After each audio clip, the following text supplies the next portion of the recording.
بسم اللہ الرحمن الرحیم۔ ناظرین و سامعین السلام علیکم۔ اس مہنگائی کے دور میں جس شخص پر 6 بیٹیوں کا بوجھ ہو اس کی کیا حالت ہوگی، اور اب تو بیٹیوں کے بوجھ سے زیادہ مہنگائی نے ان کی کمر جھکا دی۔ حالات کی کایا اس طرح پلٹی کہ گھر میں فاقوں کی نوبت آ گئی۔ والد صاحب بہت پریشان رہنے لگے۔ ان کی سمجھ میں نہیں آتا تھا کہ اکیلے 10 افراد خانہ کا پیٹ کس طرح پالے۔ جب فاقوں تک نوبت آ گئی تو والد صاحب نے اپنے بچوں کو بانٹ دیا۔ 2 اپنے پاس رکھ لیے، باقی اپنی بہنوں اور بھائی کے گھر تقسیم کر دیے کہ جب تک حالات نہ سنبھلیں یہ تو پیٹ بھر کھانا کو نہ ترسے۔ والد صاحب کے حالات نہ سنبھل سکے، پھوپھیاں اور ہمارے چچا ان کو زکوٰۃ کی رقم دینے لگے۔ یوں والد کے حالات میں کچھ عرصہ تنگی کم ہو جاتی تھی، تب ہم بھی پھر سے اپنے گھر رہنے آ جاتے تھے۔ میں سب سے بڑی تھی۔ جب والد بچے بانٹ رہے تھے، بڑی پھوپھی نے مجھ کو منتخب کر لیا کہ میں گھر کا کام کاج اچھی طرح کر سکتی تھی۔ پھپھو کا بیٹا اسد میری عزت کرتا تھا، میرا خیال رکھتا اور مجھے کوئی کام نہیں کہتا تھا۔ وہ کہتا تھا، مناہل، ہاں تم پہلے ہی ہمارے گھر کا بہت سا کام کرتی ہو، تم تو ہمارے گھر میں مہمان آئی ہو۔ میرا جی چاہتا کہ کہہ دوں مہمان کہاں ہوں، پیٹ کا دوزخ بھرنے کے واسطے کسی کے گھر کی چیلم بھرنی پڑے تو اس کو مہمان نہیں کہتے، مگر میں اسد کو کوئی جواب نہ دیتی اور خاموش ہو جاتی۔ جانتی تھی کہ پھپھو کو میری اسد سے زیادہ بات چیت ناگوار گزرے گی، کیونکہ وہ سخت قسم کی عورت تھیں۔ اسد بھائی اپنا کاروبار کرتے تھے، وہ والدین کے محتاج نہیں تھے۔ ان کی کپڑوں کی دکان تھی جہاں ریڈی میڈ گارمنٹس ملتے تھے، اور ہمارے پھپھا کا الگ کاروبار تھا۔ غرض یہ کہ اس گھر میں بہت خوشحالی تھی۔ اسد بھائی کی عادت تھی کہ کام سے واپسی پر میرے لیے کوئی نہ کوئی چیز ضرور لاتے تھے اور سب سے چھپا کر مجھے دے دیا کرتے تھے۔ تب میں بہت ڈرتی تھی۔ پھپھو سخت مزاج تھیں اور میں نہیں چاہتی تھی کہ ان کو مجھ سے کوئی شکایت ہو۔ والد حالات کی سختی اور زمانے کے ستم نہ سہ سکے اور اس دنیا سے چلے گئے۔ ان دنوں میں 15 برس کی تھی۔ دونوں بھائی جو مجھ سے بڑے تھے وہ ابھی کمانے کے قابل نہ ہوئے تھے۔ دوسری سب بہنیں بھی ایک دوسرے سے 1 سال چھوٹی تھیں۔ کئی دن بعد افسردہ اور اداسی سے گزر گئے۔ میں نے صرف مڈل تک پڑھا تھا۔ اسکول جانا بہت دشوار محسوس ہوتا تھا۔ جب راستوں پر کھڑے آوارہ مزاج لڑکے طرح طرح کی باتیں کرتے تو ادھر سے گزرتے ہوئے میں پسینہ پسینہ ہو جاتی۔ دن پار لگا کر اڑنے لگے۔ اسد بھائی کے سالے کی شادی آ گئی۔ اب ہمارے حالات کافی بہتر ہو گئے تھے۔ بھائی ماشاءاللہ کمانے لگے تھے، لہٰذا ہم سب بہنوں نے شادی پر پہننے کو اچھے کپڑے بنوا لیے۔ ولیمے والے دن جب میں نے گلابی رنگ کا جوڑا پہنا، سب نے کہا کہ مناہل، تم اس میں جاپانی گڑیا لگ رہی ہو۔ اسد بھی وہاں تھے۔ بولے، سب مناہل کی تعریف کرو گے یا کوئی ہماری بھی تعریف کرے گا؟ میں نے کہا، اسد بھائی آپ تو نمبر 1 لگ رہے ہیں۔ میرا اتنا کہنا تھا کہ ہماری ساری کزنوں کو سانپ سونگھ گیا۔ بات یہ تھی کہ مجھے اسد بھائی اچھے لگتے تھے، کیونکہ برے دنوں میں انہوں نے ہمارا ساتھ دیا تھا اور ہمیشہ عزت و نرمی سے پیش آتے تھے۔ کبھی ہم کو غرور سے دھتکارا اور نہ حقارت سے دیکھا۔ جب ولیمہ ختم ہوا اور دلہن کو لے جانے لگے تو اسد بھائی نے مجھے اشارے سے بلایا۔ میں ہجوم سے باہر آ گئی اور پوچھا، بھائی کیا بات ہے؟ بولے، میرے ساتھ ذرا میرے گھر تک چلو، دلہن کے کچھ تحفے رکھے ہیں وہ اٹھا کر لانے ہیں۔ ان کا گھر پرلی گلی میں تھا، لہٰذا میں نے امی سے اجازت لی اور ان کے ساتھ چل دی۔ تبھی ان کی منگیتر شہر بانو نے مجھے دیکھا اور حقارت سے منہ پھیر لیا۔ باہر کرسیوں پر بہت سے لڑکے بیٹھے تھے، ان میں میرے دونوں بھائی بھی تھے۔ ان کو دیکھ کر میری جان نکل گئی۔ اسد تو آگے آگے جا رہے تھے۔ ڈر سے میں پلٹ کر واپس دلہن کے گھر گھس گئی۔ ذرا دیر بعد جھانکا تو بھائی چلے گئے تھے۔ تب میں وہاں سے نکل کر بڑی پھپھو کے گھر چلی گئی۔ وہاں اسد میرا انتظار کر رہے تھے۔ بولے، اتنی دیر کیوں لگا دی؟ میں کب سے تمہارا انتظار کر رہا ہوں۔ اتنے میں دروازے پر دستک ہوئی۔ میرا دم نکل گیا، مگر اسد پرسکون رہے۔ پھپھو آئی تھیں، ان کو کسی نے بتا دیا تھا کہ مناہل اور اسد گھر گئے ہیں۔ ماں کو دیکھتے ہی وہ دوسرے کمرے میں سامان لینے چلے گئے اور پھپھو مجھ کو عجیب نظروں سے دیکھنے لگی۔ تبھی میں نے کہا، اسد بھائی جلدی کرو، آپ نے دلہن کا سامان پہنچانا ہے، دلہن تو چلی جائے گی۔ یہ سن کر ان کی والدہ پرسکون ہو گئیں۔ ہم سامان لے کر گلی میں آ گئے۔ اسد نے مجھ سے کہا، مناہل تم کچھ دن اور رہ جاؤ، کافی دن سے تم ہمارے گھر رہنے نہیں آئی۔ اسد بھائی مجبور نہ کریں ورنہ پھپھو مجھ پر شک کرنے لگیں گی۔ تبھی انہوں نے سونے کی ایک چین اپنی جیب سے نکال کر میرے گلے میں ڈال دی اور بولے، تم اس کو لوٹانا نہیں، یہ میرے اور تمہارے درمیان ایک مقدس بندھن ہے۔ میں نہیں لینا چاہتی تھی۔ اسد نے قسم دے دی تو خوف سے رکھ لی کہ کہیں چین کی تکرار پر کوئی ہمارا نوٹس نہ لے لے۔ گھر آ کر میں نے اس چین کو چھپا دیا۔ چند دن تک سب کچھ بھول کر کاموں میں لگی رہی۔ ایک روز صبح سویرے ناشتے کے بعد میں پرسکون بیٹھی تھی کہ اسد آ گئے۔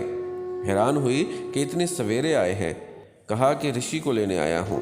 دراصل ان کی چھوٹی بہن راشدہ، جس کو وہ پیار سے رشی بلاتے تھے، کچھ دن کے لیے ہمارے گھر رہنے کو آئی ہوئی تھی۔ اسد کو موقع مل گیا مجھ سے بات کرنے کا۔ کہا، مناہل تم نے کچھ اپنی آئندہ زندگی کے بارے سوچا ہے؟ کس سے شادی کرنا چاہو گی؟ جہاں امی کہیں گی، میرا جواب تھا۔ یہ کہہ کر میں نے چین نکال کر ان کو دی کہ یہ میں نہیں لے سکتی اور میرا آپ کا جو مقدس بندھن ہے، آپ کو بھائی کہتی ہوں، وہی ٹھیک ہے۔ تم آئندہ مجھ کو بھائی مت کہنا۔ کیوں؟ مناہل دیکھو، تم میرا سکون برباد مت کرو۔ آپ کی منگنی شہر بانو سے ہو چکی ہے، میرا خیال دل سے نکال دیں اور شہر بانو سے شادی کر لیں۔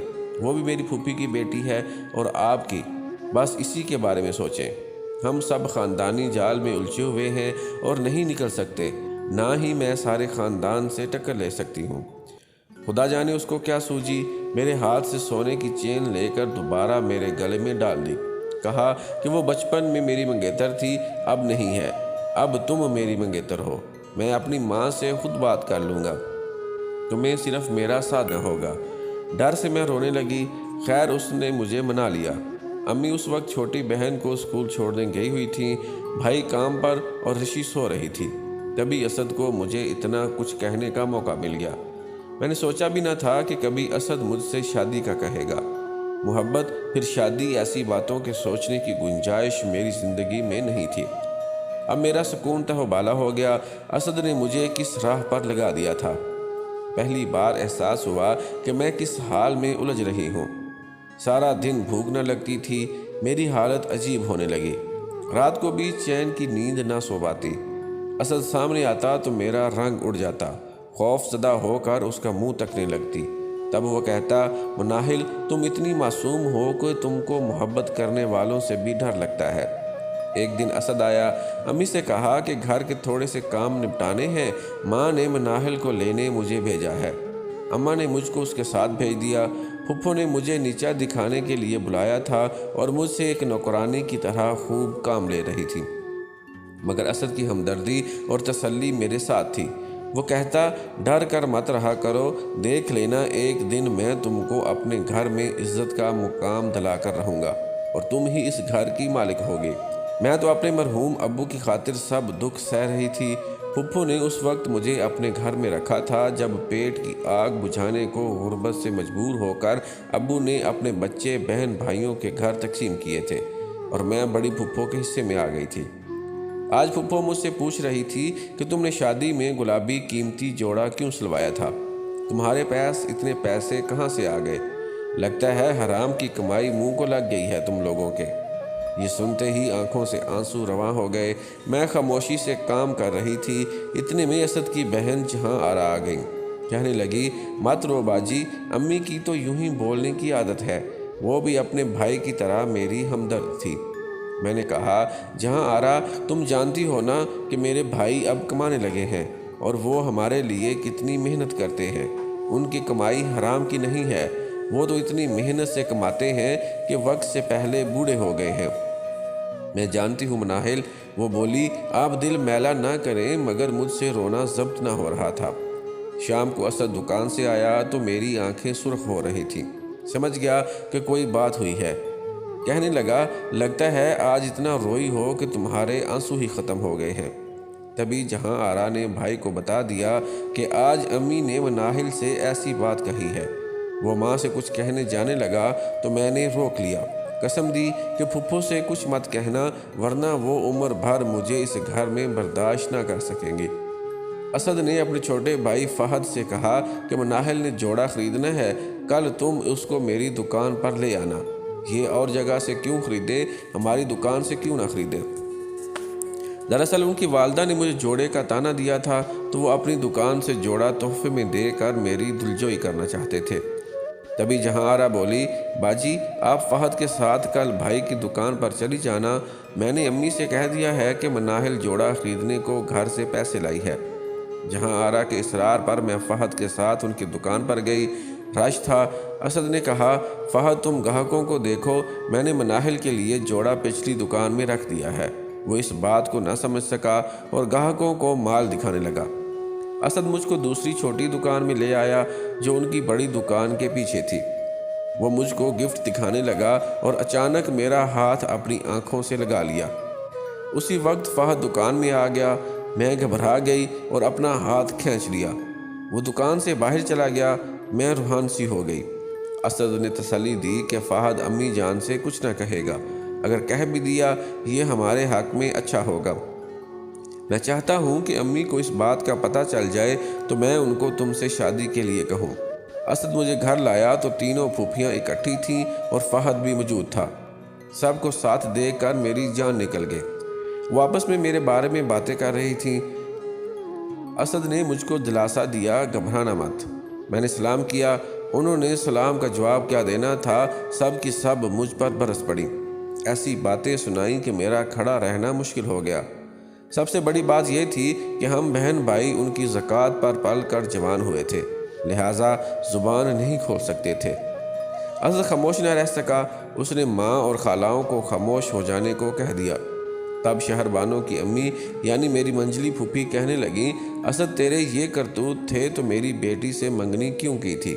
اسد نے کہا، تب میں نہ سمجھ تھا، اب وہ میری طرف سے آزاد ہے کیونکہ میرا اس کا مزاج نہیں ملتا، لہٰذا یہ شادی کامیاب نہیں رہے گی۔ تو کیا تم شادی مناہل سے کرو گے؟ ہاں، اسد نے جواب دیا۔ فرض کرو مناہل سے نہ ہوگی تو پھر کیا کرو گے؟ موت کو گلے لگا لوں گا، اسد نے ماں کو جواب دیا۔ منجلی پھوپھی کہنے لگیں، آج تک تو کسی کو مرتے نہیں دیکھا، خالہ وقت آنے پر دیکھا جائے گا، یہ کہہ کر وہ باہر چلا گیا۔ ابھی فہد سے اس کی ماں نے کہا، بیٹا تو ہی اس بدبخت کو گھر چھوڑا، اور ہاں ایک ایک بات اس کے بھائیوں اور ماں کو بتا کر آنا۔ میں بیٹھی رو رہی تھی۔ یہ سن کر میں نے پھوپھی کی منتیں کیں کہ بھائیوں اور امی کو کچھ نہ بتاؤ ورنہ وہ مجھ کو جینے نہ دیں گے، مگر وہ تو بہت ہی غضبناک ہو رہی تھی۔ اتنے میں اسد لوٹ آیا، کہنے لگا، اس کا کیا قصور ہے امی؟ اس نے تو مجھے نہیں سکھایا کہ شہر بانوں سے شادی نہ کرو۔ سب لوگ گھر میں تھے جب فہد نے میرا بیگ اٹھایا۔ اسد تیزی سے آگے بڑھا اور میرا بیگ اٹھا کر کہا کہ چلو میں تم کو چھوڑاتا ہوں، تمہاری حفاظت میرا فرض ہے۔ اسی وقت اس نے جیب سے سونے کی انگوٹھی نکالی اور میری انگلی میں ڈال دی۔ میں اپنے حواسوں میں نہ تھی۔ اس نے اپنے چھوٹے بھائی فہد کو بھی ساتھ لے لیا اور جب ہم گھر تک پہنچے وہ دروازے پر ٹھہر کر بولا، مناہل تم گھبرانا نہیں بلکہ گھر جا کر بتا دو کہ میں نے تم سے منگنی کر لی ہے، اگر ان کو یقین نہ آئے تو انگوٹھی دکھا دینا۔ میں نے فہد کی منت کی، پلیز تم میرے گھر والوں کو کوئی بات نہ کہنا، اسد تو جذباتی انسان ہے، تم کو معلوم ہے کہ میرے ساتھ کیا ہوگا۔ اگر اس نے کہا، میں تو سب کہوں گا، تم نے کیا سوچ کر انگوٹھی لے لی ہے، تمہاری اوقات کیا ہے، تم غریب ہو، تمہارے پاس کون سی جائیداد ہے جس کے لیے اسد بھائی تمہاری خاطر سب سے ٹکر لے رہے ہیں؟ شہر بانو صاحب جائیداد ہے، تمہاری طرح زکوٰۃ پر نہیں پلی ہے۔ ہم گھر کے اندر گئے، تھوڑی دیر میں ہی میرے دونوں بھائی باہر سے آ گئے۔ فہد نے ان سے ایسی باتیں کہیں کہ میرے ہوش گم ہو گئے۔ بڑے بھائی تیش میں آ گئے، مجھے خوب مارا۔ فہد بیٹھا دیکھ رہا تھا۔ میں نے بہت ضبط کیا، حیران تھی کہ کون سا جرم مجھ سے سرزد ہوا ہے کہ جس کی یہ سزا مل رہی ہے۔ اس کے بعد بھائیوں نے میرا گلا گھونٹنا چاہا، تب فہد اٹھ کر درمیان میں آ گیا، کہنے لگا، میری امی نے کہا تھا سو میں نے آپ لوگوں کو معاملے سے آگاہ کر دیا، اب مجھے جانے دے، میرے سامنے اپنی بہن کی جان نہ لے ورنہ سب کہیں گے کہ فہد نے مناہل کو مروا دیا۔ وہ تو چلا گیا، بھائیوں نے اتنا مارا کہ میرے چہرے پر داغ پڑ گئے، میرا برا حال ہو گیا، رو رو کر چارپائی سے لگ گئی، مجھ سے اٹھا نہ جاتا تھا، گلا دبانے سے نیند پڑ گئے تھے اور بخار بھی خوب چڑھ گیا۔ فہد نے اسد کو جا کر بتایا، وہ فہد کو برا بھلا کہنے لگا۔ اس طرح تو میں دونوں بھائیوں میں ہاتھا پائی ہو گئی، جہاں آرا نے بیچ میں پڑھ کر دونوں بھائیوں کو چھڑایا اور وہ اسد کی اور میری طرف داری کرنے لگی۔ بولی، شہر بانوں کو باپ کی دولت کا نخرہ ہے، اس کے مزاج دیکھے ہیں، اس گھر میں آ گئی تو آپ سب کو وہ تگنی کا ناچ نچا دے گی۔ اسد بھیا جو کر رہے ہیں صحیح کر رہے ہیں، مناہل اچھی لڑکی ہے اور اس کے گھر میں آ جانے سے ہم سب کی بھلائی ہے۔ اب پھپھو گھبرائیں کہ بیٹی بھی مناہل کی طرفدار ہو گئی ہے۔ انہوں نے میرے دونوں بھائیوں کو گھر بلوا لیا۔ بھائی ادھر پہنچے تو اسد ہمارے گھر آ پہنچا۔ اس نے میری حالت دیکھی، میں اس قدر مضروب تھی کہ ہل جل نہ سکتی تھی۔ وہ رو دیا۔ اس نے میرا ہاتھ پکڑا تو میں نے جھٹک دیا اور منہ پھیر لیا۔ میرا یہ حال اس کے کارن ہوا تھا۔ وہ کہنے لگا، مناہل ایسا سلوک مت کرو، میں مر جاؤں گا۔ میں نے کہا، ابھی تو میں مرنے لگی ہوں، تم کیوں آئے ہو؟ میرا پیچھا چھوڑ دو۔ تینوں پھوپھیاں اور فہد خوش تھے، وہ جان گئے تھے کہ میں نے اسد کو ٹھکرا دیا ہے۔ اب ماں اسد کی جلد از جلد شادی کرنے والی تھی۔ شادی کی تیاریاں ہونے لگی۔ اس نے ماں سے کہا کہ میں ہرگز شہر بانوں سے شادی نہ کروں گا، نہیں تو کچھ کھا لوں گا، تم میرا سہرا نہ دے سکو گی۔ وہ بولی، تو کھا لو، سہرے کی فکر نہ کرو۔ اسد نے واقعی کچھ کھا لیا اور اسپتال پہنچ گیا۔ فہد ہی اسے ہسپتال لے گیا۔ گھر والوں کو اطلاع دی، شادی ختم ہو گئی۔ فہد نے ہی ہم کو بھی اطلاع دی۔ یہ خبر سن کر میں ہوش کھو بیٹھی۔ اب تو بس ایک ہی راہ تھی کہ چچا کے پاس فریاد لے کر جاؤں۔ میں نے چھوٹی بہن سے چچا کے گھر چلنے کو منت سماجت کی، وہ راضی ہو گئی۔ میں نے ان سے منت کی، رو رو کر التجا کی اور ان کو منا لیا۔ وہ ہمارے ساتھ آ گئے اور پھپھو کے پاس بھی گئے۔ چچا کے بیٹے میرا مذاق اڑا رہے تھے کہ واہ محبت ہو تو ایسی ہو۔ میں نے خاموشی سے ان کے طعنوں کو بھی برداشت کیا۔ چونکہ ساتھ چچا آئے تھے اس لیے امی کچھ نہ بولی، ورنہ وہ میری جان کھا جاتی۔ بھائی ابھی پھپھو کے گھر سے نہیں لوٹے تھے، وہاں جانے کیسا جھگڑا چل رہا تھا۔ خاندانی فیصلہ یہ ہوا کہ اسد کو جائیداد سے آگ کر دینا چاہیے۔ ساری پھوپھیوں کی یہی صلاح تھی تاکہ اس کا دماغ ٹھکانے آئے اور مجھ کو بھی سزا ملے۔ میں کیا کرتی؟ میں نے تو اسے نہیں کہا تھا کہ وہ ایسا کرے، میں تو اس کو یہی کہا کرتی تھی کہ تم شہر بانوں سے ہی شادی کرو۔ میں امی اور چچا کے ساتھ اسپتال گئی۔ اسد بستر پر دراز تھا، وہ بہت کمزور لگ رہا تھا، ڈرپ لگی ہوئی تھی۔ مجھے دیکھا تو کہا، مناہل میں تم کو ایسی بات بتاؤں گا کہ جس کو سن کر تم بھی مجھ سے کنارہ کر لو گی۔ مجھ کو جائیداد سے آگ کر دیا گیا ہے۔ اب میں خالی ہاتھ دو کوڑی کا نہیں، میرے پاس ایک دکان کے سوا کچھ نہیں ہے، یہ دکان جو میں نے خود اپنی کمائی سے خریدی ہے۔ میں نے کہا، بس یہی بات ہے؟ بولا، ہاں۔ کیا تم کو حیرانی نہیں ہوئی کہ شہر بانوں سے شادی نہ کی تو مجھے جائیداد میں سے کچھ نہیں ملے گا؟ میں کہنا چاہتی تھی کہ مجھے جائیداد اور دولت کی پرواہ نہیں، امی اور چچا ساتھ تھے سو کچھ نہ کہہ سکی۔ اتنا کہا، کوئی بات نہیں اسد، غم نہ کرو، اللہ تعالیٰ دولت پھر سے دے دے گا۔ اسد کا چہرہ جو زرد ہو رہا تھا وہ دھمکنے لگا۔ بولا، مناہل میرا یقین ہے کہ تم شہر بانوں جیسی نہیں ہو، انہوں نے تو میرے آنکھ ہو جانے کا سن کر منگنی کی انگوٹھی بھی واپس بھجوا دی ہے، میرے ٹھیک ہونے کا بھی انتظار نہیں کیا۔ امی اور چچا بھی سن رہے تھے۔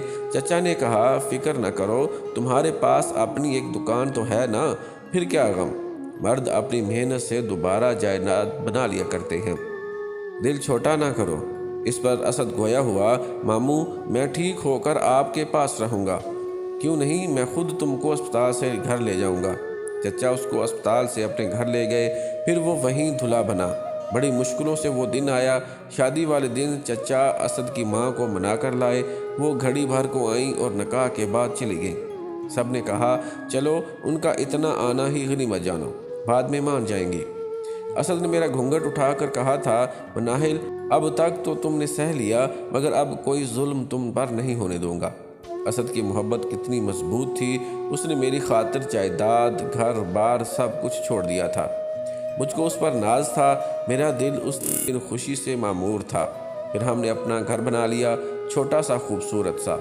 میں نے بھی دل سے اسد کو چاہا، لاکھ اوپر سے منع کرتی رہی، مگر آخر دم تک اس کا ساتھ نہ چھوڑا۔ چچا شفیق اور مہربان ہوئے، وہ ساتھ نہ دیتے تو ہم کبھی ایک نہ ہو سکتے تھے۔ خاندان میں کوئی ایک فرد ضرور ایسا ہوتا ہے جو ساتھ دیتا ہے، سو چچا کے ہمراہ ہو جانے سے اللہ نے خوشیاں انعام کر دی۔